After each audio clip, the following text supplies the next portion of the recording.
আসসালামু আলাইকুম। তো এতক্ষণ আমি চাষ করলাম। তো এই জমিটা অনেক গর্ত। তো এই পুরো জমিটা চাষ করেছি, কিন্তু যে দিক দিয়ে পাওয়ার টিলার যাচ্ছে এর এই পাশ চাষ করা হয়েছে, কিন্তু এই পাওয়ার টিলারের বাম পাশে মানে এই সাইডটাতে একদম এত পরিমাণে গর্ত যে চাষ করাই যায় না, পাওয়ার টিলার নেওয়া যেত না একদম। তো বডি যতটুকু সম্ভব উঁচু করে একদম এইটুকু জমি একদম চাষ করে ফেলেছি। তো এদিক দিয়ে একবার গাড়িটা নিয়ে এসেছি একদম ওই সাইড থেকে। তো এদিক দিয়েও একবার নিয়ে এসেছি এবং ওই পাশ দিয়ে একবার নিয়ে এসেছি। তো এখন ড্রাইভারকে বললাম যে যাও তুমি এবার চাষ করো, কারণ ওই পাশে যে জমিটুকু ছিল তো ওইটুকু আমি চাষ করে ফেলেছি। তো এখন একটু অস্থিরতা কাজ করছে ভিতরে। এই তো আসলে কি বলবো, মানে নতুন চালক বলেছি যে এই যে চাষ ছাড়া যে জায়গাটুকু আছে কেউ চাষ করতে একে চলে গেছে একদম সেই মাথায় চাষ করতে করতে। মানে আসলে বললে কি হবে এগুলো বুঝতে পারে না।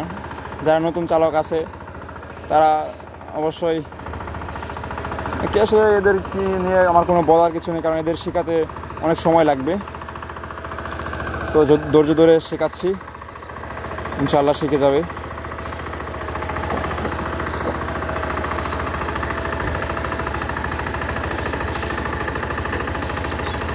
দেখবো আজকে গর্ত জমি কীভাবে চাষ করে।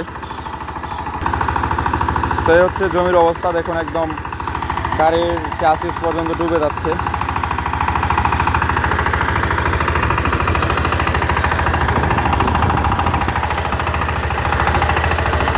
একটু কম হবো, একটু কম হবো, আবার কম হবো একটু।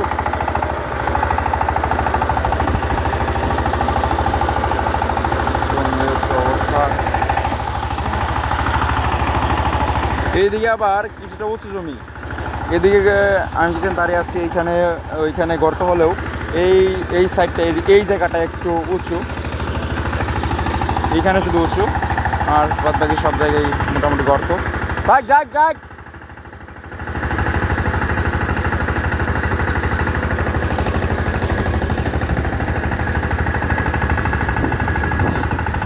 তো যারা বলতেন যে সে 28 পাল 25 ইঞ্জিন দিয়ে গর্ত জমি চাষ করা যায় কিনা, তারা আসলে দেখুন কেমন চাষ করা যায় কি যায় না। অবশ্যই চাষ করা যায়, এটা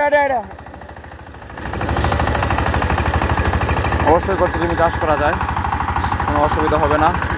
একটু অসুবিধা হবে তা না, তো সেইটা আপনি যদি মানিয়ে নিতে পারেন তাহলেই ঠিক আছে। যেমন এই যে গর্ত জমি যাচ্ছে, গর্ত জমিতে পাওয়ার টিলারটি যাচ্ছে, অনেক ইঞ্জিনে মেশিনে একটু লোড করতেছে, আপনার নিজের বা ড্রাইভারের একটু হাঁটা লাগতেছে, এইটাই কষ্ট, তাছাড়া আর কোনো কষ্ট নেই।